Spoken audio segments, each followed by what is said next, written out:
Hello అందరికీ, ఎలా ఉన్నారు అందరూ? వెల్కమ్ టు విద్యా విహారీ వ్లాగ్స్. ఈరోజు నేను నా స్టైల్ చేపల పులుసు ఎలా చేయాలో ఈ చిన్న వీడియో అప్లోడ్ చేస్తున్నాను, చూసేయండి. ఎటు రేపు సండే వస్తుంది కదా, ఎంచక్కా ఫ్యామిలీతో చేపల పులుసు చేసుకొని ఎంజాయ్ చేయండి. చాలా ఎమ్మీ టేస్ట్ ఉంటుంది. చాలా చాలా సింపుల్గా కూడా అయిపోతుంది. అండ్ ముందుగా కడాయి పెట్టుకొని ఆయిల్ వేసుకొని, ఇది చేపల పులుసుకి వాడేటటువంటి పాత్ర అండి, నేను స్పెషల్గా కొనుక్కున్నాను.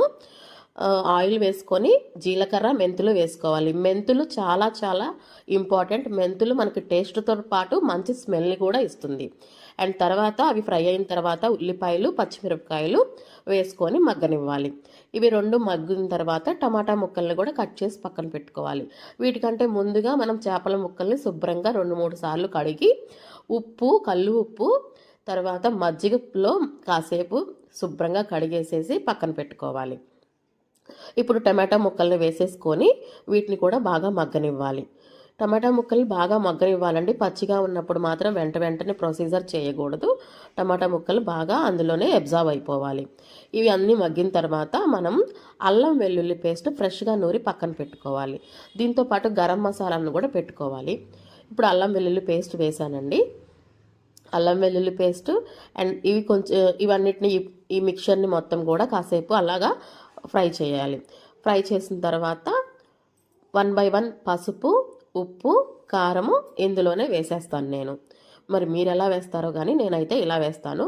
ఇలా వేస్తే కొంచెం పర్ఫెక్ట్గా అంతా కూడా ఉప్పు, పసుపు, కారం అన్నీ కూడా పడుతుందని చెప్పేసి నేను ముందే వేసేస్తాను అనమాట.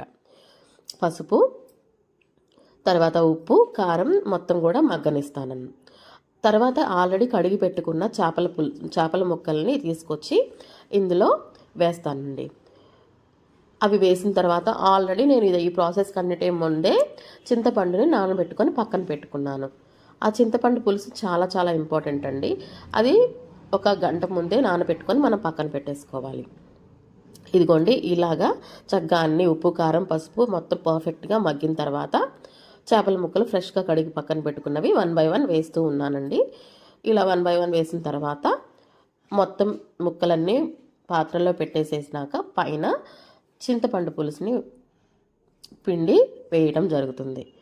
సో ఒకసారి ట్రై చేయండి, మీకు చాలా నచ్చుతుంది. అండ్ మీకు మీ స్టైల్స్ చేపల పులుసు కూడా చేసుకుంటే ఇది సింపుల్గా అయ్యే ప్రొసీజర్. కొంతమంది ఇంకా చాలా ప్రొసీజర్స్ చేస్తూ ఉంటారు. నేనైతే ఇలా చేస్తానండి. నాకైతే మంచి టేస్ట్ వస్తుంది. మా ఇంట్లో వాళ్ళు కూడా చాలా ఇష్టంగా తింటూ ఉంటారు. మధ్యన గంటతో కలపకూడదండి. ఒక క్లాత్ తీసుకొని ఆ పాత్రని రౌండ్గా అలా తిప్పుతూ ఉండాలి. అలా బాగా ముక్కలు బాగా ఉడుకుతున్నప్పుడు లాస్ట్లో ఇంకా దింపేస్తాం అనగా కొత్తిమీర, కొబ్బరి పౌడర్, ఎండు కొబ్బరి పౌడర్ని కూడా నేను మిక్సీ పట్టుకొని పక్కన పెట్టుకున్నానండి. అండ్ గరం మసాలా కూడా వేశాను. సో ఇవన్నీ కూడా వేసేసి లాస్ట్లో దించే ముందు రెడీ చేశానండి. సో ఫైనల్లీ ఇలా వచ్చింది. ఒకసారి చూసేయండి ఎలా ఉంది.